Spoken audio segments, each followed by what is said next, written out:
যদি আজকে সে মানুষের পাশে থাকতো, তার মানুষের জন্য কাজ করতো, তাইলে আমরা কোনো নির্বাচন করতে সাহস পেতাম না।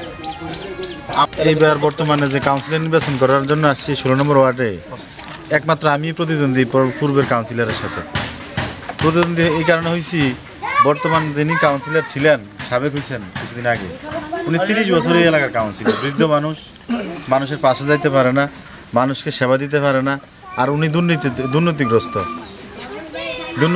এই কারণে ওনার একটা সার্টিফিকেট ওনার থেকে আনতে হলে 300 টাকা দিতে হয়, যে ফর্মটা 20 টাকা দাম। মানুষ কষ্টে আছে, আর এই ওনার এই বর্তমান 30 বছরের ক্ষমতা আমলে এই আমাদের 16 নম্বর ওয়ার্ডের মধ্যে 8টা মার্ডার হয়েছে, সন্ত্রাসী জনপদে কবলিত হয়েছে আমাদের এই 16 নম্বর ওয়ার্ড। আমি ইনশাল্লাহ নির্বাচিত হইলে সন্ত্রাস মুক্ত ইনশাল্লাহ করবো, আপনাদেরকে সাথে নিয়ে মুক্ত করবো। আর মাদকে তো আমাদের প্রত্যেক পাড়ায় মহল্লায় মাদকের ভরপুর। তা আমি যদি নির্বাচিত হই আপনাদের ভোটে, তাইলে এই মাদকটা রন্ধে যেভাবে ঢুকছে এটা মুক্তি করবো। আর একটা বিষয় হলো যে সার্টিফিকেটের যে ব্যবসা, এই ব্যবসাটা ইনশাল্লাহ আমি বন্ধ করে দেবো। সার্টিফিকেট ব্যবসা আমাদের দ্বারা হবে না।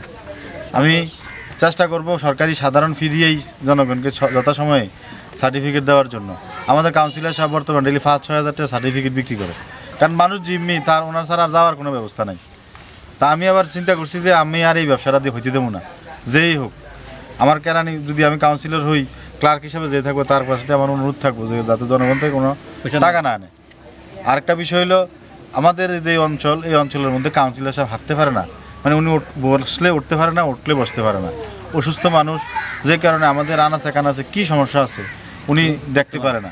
তা আমি এই নির্বাচন উপলক্ষে যে জায়গাগুলো দেখেছি, আমাদের অনেক সমস্যা আছে, রাস্তার সমস্যা আছে, ড্রেনের সমস্যা আছে, কালভার্টের সমস্যা আছে, সমস্ত সমস্যাগুলো ইনশাল্লাহ আমি চেষ্টা করব। কারণ আমাদের এই কুমিল্লা সিটি কর্পোরেশন একটা মডেল সিটি কর্পোরেশনের মধ্যে অনেক টাকা আসে, তো টাকাগুলো কাজে লাগাইতে হইব, আনতে হইব, টাকাগুলো চাইয়া আনতে হইব, আনলে টাকাগুলো কাজে লাগাইতে হইব।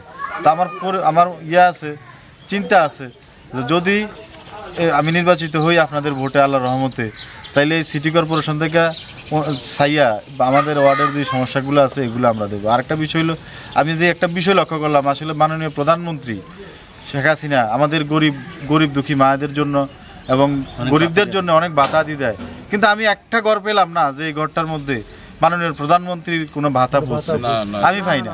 যারাই জিজ্ঞাসা করে না, আমরা তো এরকম কোনো ভাতা পাই না। আসলে মাননীয় প্রধানমন্ত্রী জনবান্ধব আমাদের জন্য, আমাদের গরিব মায়েদের জন্য এবং পঙ্গুদের জন্য অনেক ভাতার ব্যবস্থা আছে, কিন্তু এগুলো আমাদের এখানে পৌঁছে না। কেন পৌঁছে না, এটা আমাদের দুর্ভাগ্য।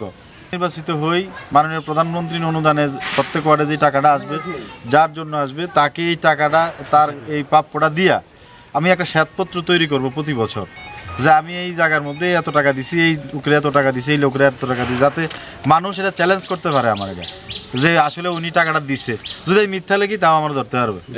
আমার চিন্তা হলো যে এরকম একটা শ্বেতপত্র তৈরি করবো যে আমি গরিবের হক খাই নাই, তাদেরকে যথাযথভাবে জনগণের কাছে জবাব দিই প্রত্যেক বছর, প্রত্যেক জুনে আমি জবাবদিহি করবো জনগণের কাছে।